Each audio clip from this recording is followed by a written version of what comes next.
Entre la alta cordillera de los Andes y el Océano Pacífico, Chile comparte con Argentina el extremo sur del subcontinente latinoamericano.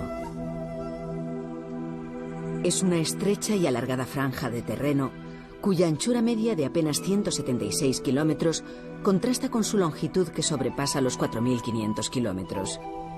Es una tierra joven. Su substrato está compuesto en gran parte por sedimentos glaciales y volcánicos que son causantes de la gran actividad sísmica que afecta periódicamente al país. La cordillera de los Andes es el elemento unificador del paisaje chileno.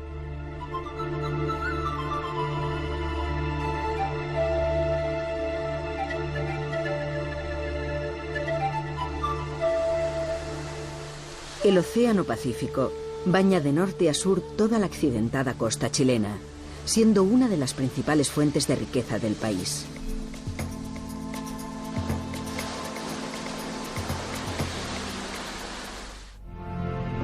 El origen de la capital, Santiago, tiene un nombre propio: Pedro de Valdivia.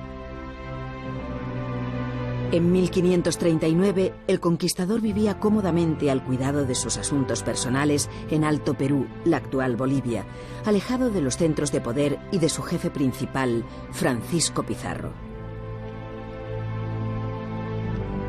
Sin embargo, las noticias de las fabulosas riquezas que supuestamente había en el sur desconocido despertaron en él el deseo de volver a la acción. La idea de triunfar donde antes había fracasado Diego de Almagro estimuló su ambición. Valdivia utilizó ante Pizarro sus mejores dotes de persuasión, que le valieron el encargo de una nueva expedición hacia el sur. Así, bajo la divisa «La muerte menos temida da más vida», Valdivia salió de Cuzco al mando de 150 hombres en 1540.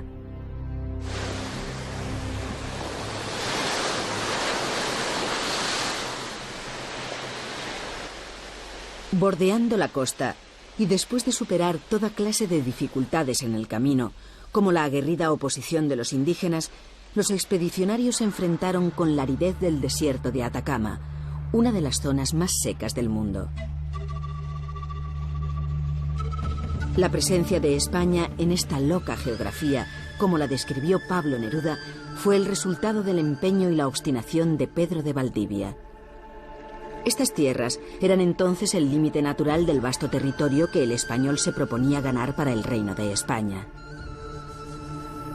Después de un año de su salida de Cuzco, Valdivia y los suyos llegaron al valle del río Mapocho. Nace este río vertiente en el Océano Pacífico, en el cerro Plomo de la cordillera de los Andes meridionales.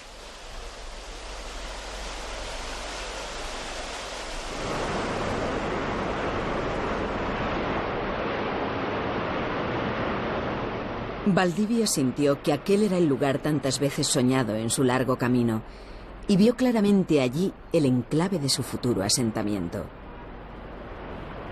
La parte que posiblemente vio el conquistador es la que discurre por la que hoy se conoce como región metropolitana de Santiago. La capital, impregnada del carácter de esa importante vía de agua, se ha desarrollado en las orillas de su tramo medio del río Mapocho.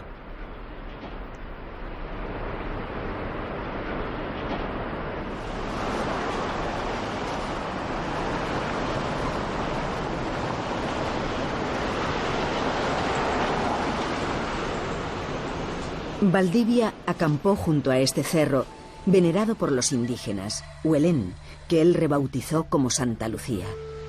Este cerro era el símbolo de la fiereza mapuche y se erige hoy como emblemática conjunción de lo indígena y lo colonial en el febril centro de la capital chilena.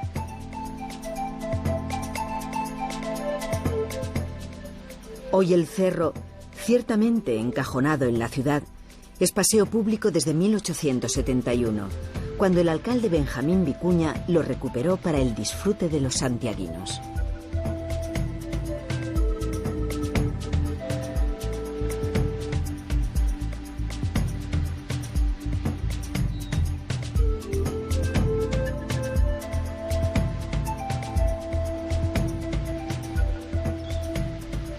Preside este hermoso paraje el escudo de armas que el emperador Carlos I de España otorgó a la ciudad, distinguiéndola como muy noble y muy leal. Pedro de Valdivia también quiso quedarse en este cerro para vigilar desde él la ciudad que había fundado.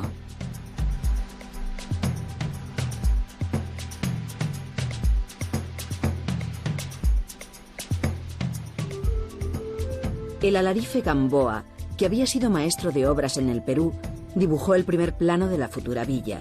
8 manzanas de norte a sur y 10 manzanas de este a oeste en torno a la plaza de armas, dispuesta esta para ejercicios militares y ajusticiamientos, y a un costado de la cual debería erigirse la catedral.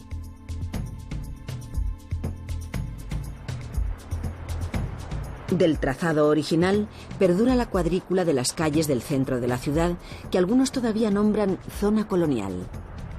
Son vestigios de la tenacidad de Valdivia y sus huestes por fundar una ciudad óptima que con el paso del tiempo se ha consolidado como el corazón impulsor de la metrópoli y de la nación.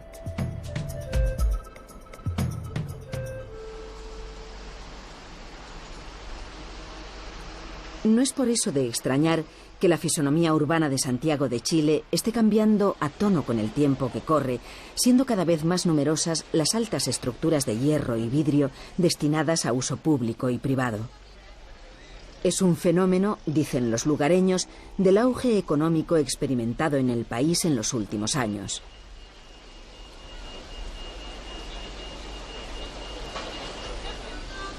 Con el desafío del aumento del nivel de vida, los dirigentes diseñan políticas más humanas, según la expresión de moda, para atender las necesidades cada vez mayores de la sociedad.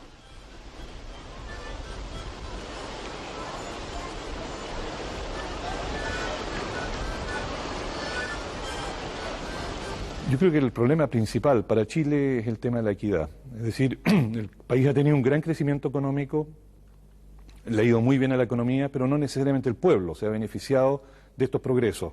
Y Chile hoy día aparece en todas las estadísticas internacionales como uno de los países menos equitativos en América Latina. Y si eso no es resuelto en el curso del próximo siglo, ciertamente es la semilla de las desgracias que hemos vivido en el pasado. Yo creo que ese es el reto más importante. Si la Plaza de Armas es un núcleo en términos territoriales, la Casa de la Moneda es el eje del centralismo político, administrativo y social que emana de Santiago.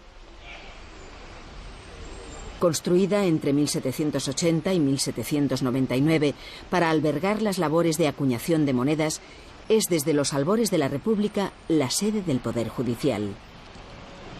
Cada 2 días, a las 10 de la mañana, tiene lugar en esta plaza el tradicional cambio de guardia.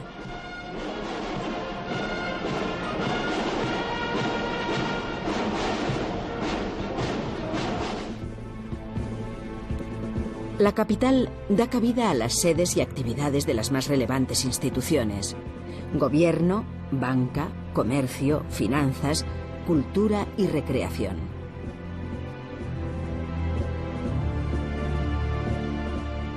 Esa funcionalidad central venía definida desde que Santiago recibió reconocimiento de capital y sede episcopal en 1651. Y de una manera más acusada desde que fue designada capital de la República en 1818, al consumarse la ruptura con España en la famosa batalla de Maipú, donde el general San Martín y Bernardo O'Higgins consiguieron una decisiva victoria para la independencia de Chile. Como una forma de consagrar esta victoria, los 2 generales prometieron construir a la Virgen del Carmen un templo en su honor, y así fue.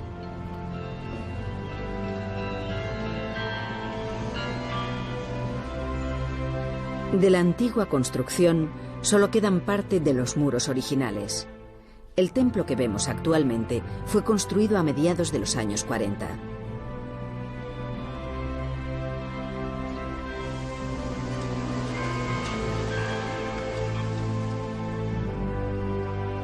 Bernardo O'Higgins, hijo de emigrante irlandés que llegó a ser virrey de Perú, fue proclamado presidente chileno hasta 1823. A pesar de ser reconocido como un hombre honrado y patriota, no supo rodearse de los colaboradores apropiados, por lo que tras la sublevación de Ramón Freire abdicó de su cargo en 1823 en medio de un gran respeto y admiración.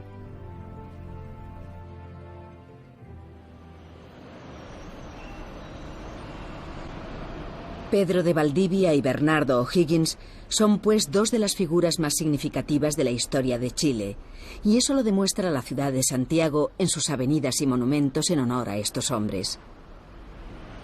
Como este que vemos llamado Altar de la Patria, donde el 20 de agosto de 1979 se trasladaron los restos mortales de Bernardo O'Higgins para culto y veneración de la ciudadanía. En él vemos escrito: «A mí, muchachos, vivir con honor o morir con gloria».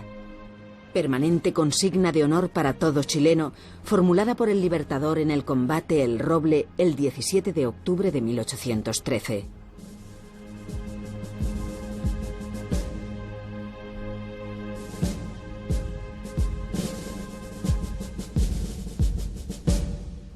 El rastro hispano en Santiago pervive escondido o visible en iglesias, restos de fortificaciones y otras construcciones antiguas, desprendiendo aún el impulso y la vitalidad del espíritu colonial.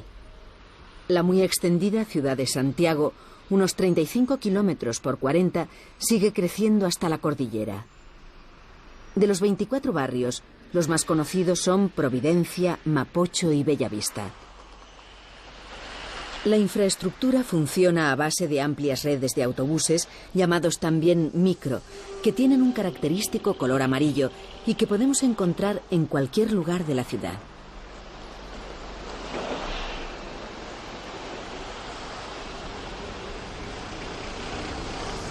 El paisaje de esta inmensa ciudad tiene una cierta personalidad, pasando de las grandes avenidas con sus rascacielos a estos barrios con casitas de 1 o 2 plantas pintadas con alegres colores y calles muy arboladas, donde la vida de los santiaguinos transcurre más tranquila que en el centro de la urbe.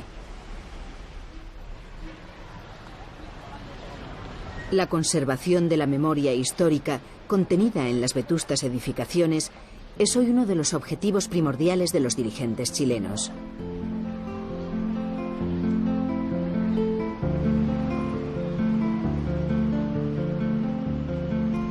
Algunos de los reductos más significativos del siglo XVIII han sido convenientemente restaurados para otorgarles una finalidad pública. En este edificio, donde vivió Mateo de Toro y Zambrano, conde de la Conquista, conocido hoy con el apelativo de la Casa Colorada, se ha instalado la sede del Museo de Santiago y la Oficina de Turismo Municipal.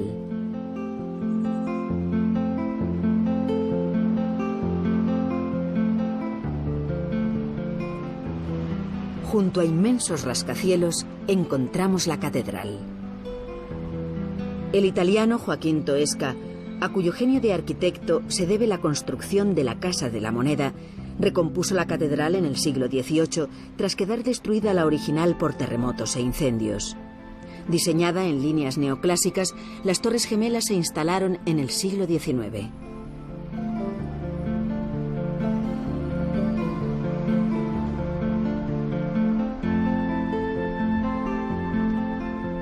Muy cerca del Cerro de Santa Lucía y en la avenida que lleva su nombre se encuentra la Basílica de la Merced. Esta magnífica construcción de típico color rojizo es de estilo neorrenacentista y fue construida en el siglo XVIII.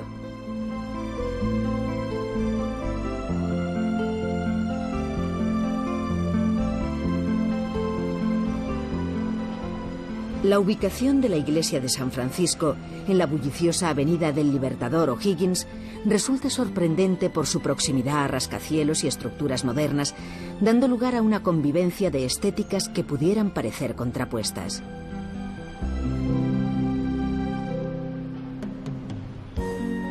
La torre, que hoy se conoce, fue levantada después de un terremoto en el siglo XIX por el arquitecto Fermín Vivaceta.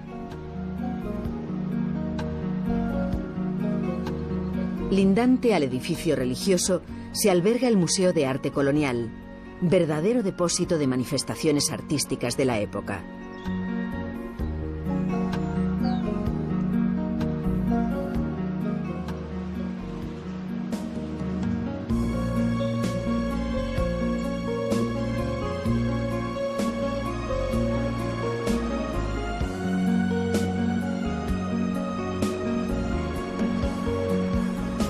En contraste también, subraya el entorno de la iglesia de Santo Domingo, monumento nacional desde 1951, construida bajo la dirección de Juan de Santos Vasconcelos.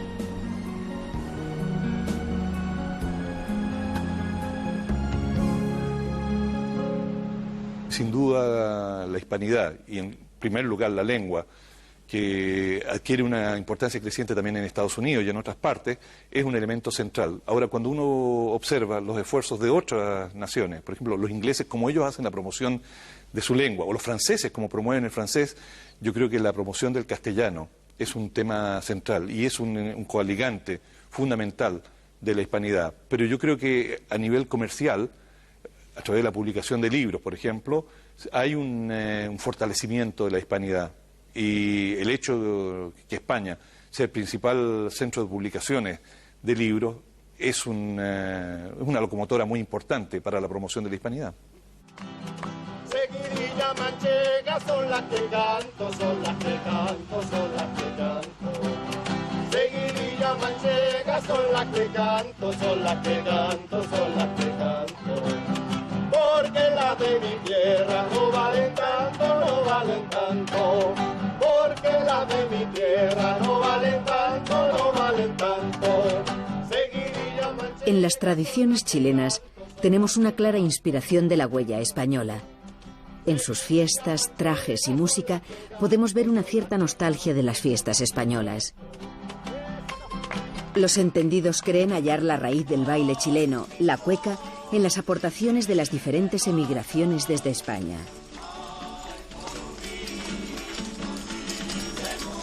Esta herencia española se refleja en los rasgos más íntimos de los chilenos, como sus expresiones artísticas y culturales, primordialmente por el vínculo de raíz que establece el idioma común.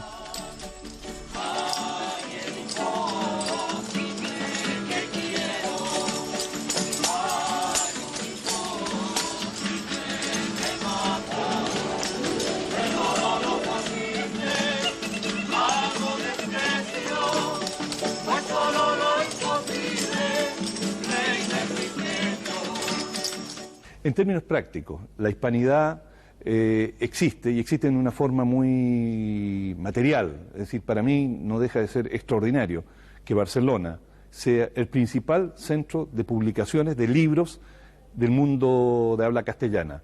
Y hoy día en Barcelona se publican más libros que en el conjunto de América Latina. Me refiero a libros, dejando de lado, digamos, los libros educacionales. Pero si hablamos de libros en todo el resto, en todos los otros ámbitos, en Barcelona es un verdadero faro, y por Barcelona naturalmente digo España, y por lo tanto este vínculo cultural, este elemento de la hispanidad, de identidad, es muy fuerte. Santiago es hoy la capital de un país que está considerado como una de las locomotoras de Latinoamérica. El despegue económico de la última década hace hablar del milagro chileno, con tasas de crecimiento a la altura de los principales países del sudeste asiático.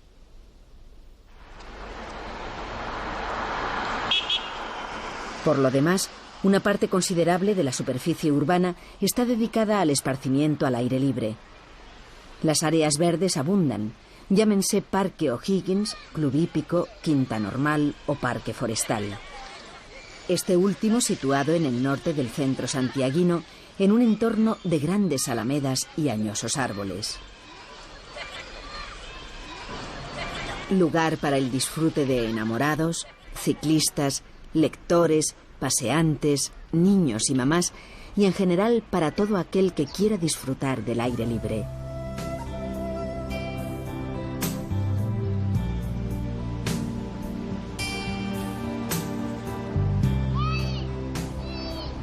Muchas zonas de estos parques están dedicadas específicamente a los niños, que son los que más disfrutan con toda clase de juegos.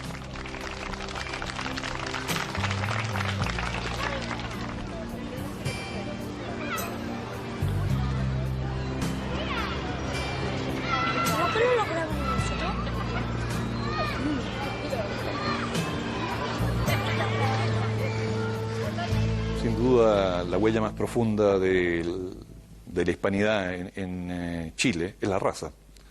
Es decir, es la mezcla de los indígenas mapuche que habitaban este país y la llegada de los españoles, y como se dijo en su época, fue la conquista no solo a través de las armas, sino que a través de los vientres. Y de esta mezcla ha surgido lo que vemos, este pueblo chileno, que tiene características propias, pero que en un porcentaje importante tiene una herencia hispana.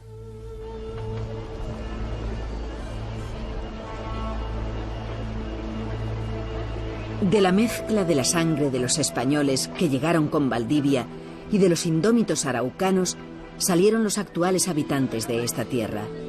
Gentes amables, sencillas y siempre dialogantes.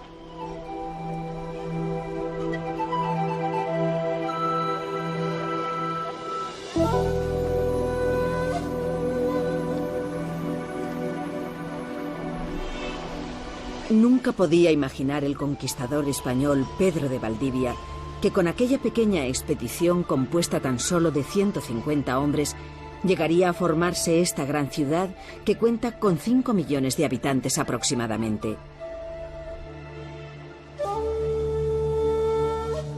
La huella española puede apreciarse en los rasgos más característicos del pueblo chileno.